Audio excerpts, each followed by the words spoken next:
Pregnancy woman பொறுத்த வரைக்கும் ரொம்ப கஷ்டம். ஓகேங்களா? ஏன்னா, அவங்க வந்து பிரெக்னன்ட்டா இருக்காங்க. ஆல்ரெடி அவங்களுக்கு நெறைய ரெஸ்ட்ரிக்ஷன்ஸ் போட்டு வச்சிருப்பாங்க. ஸோ முடிஞ்ச அளவுக்கு வந்து வருமுன் காப்பும் தான் பெஸ்ட்டு.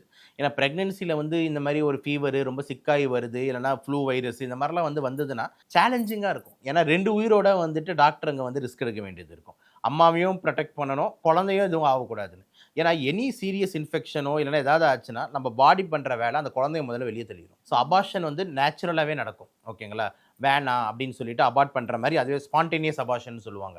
சடனா அதுவே அபார்ட் ஆயிக்கும். அந்த மாரி இது வந்து புரொடெக்ட் பண்ணும்போது நம்ம வந்து அம்மாவையும் கவனிக்கணும், குழந்தையும் கவனிக்கணும் அப்படின்ற மாதிரி ஒரு டபுள் எட்ஜா மாறிடும். அதனால தான் இந்த பிரெக்னன்சி டைம் அப்போ வந்து முடிஞ்ச அளவுக்கு வெளிய போவாதீங்க. முடிஞ்ச அளவுக்கு டிராவல் அவாய்ட் பண்ணுங்க. முடிஞ்ச அளவுக்கு வெளிய சாப்பிடுறத அவாய்ட் பண்ணுங்கன்ட்டு அந்த காலத்துலேருந்தே தலைகீழா வந்து நம்ம பாட்டிங்கலாம் அடிச்சுக்கிட்டது காரணம் வந்துட்டு இதெல்லாம் தான் அப்படின்றத நான் பார்க்குறேன். ஏன்னா இப்போ வந்து அது இன்ஃபெக்ஷன் கம்மி. அப்போலாம் ரொம்ப இன்ஃபெக்ஷன் அதிகம்.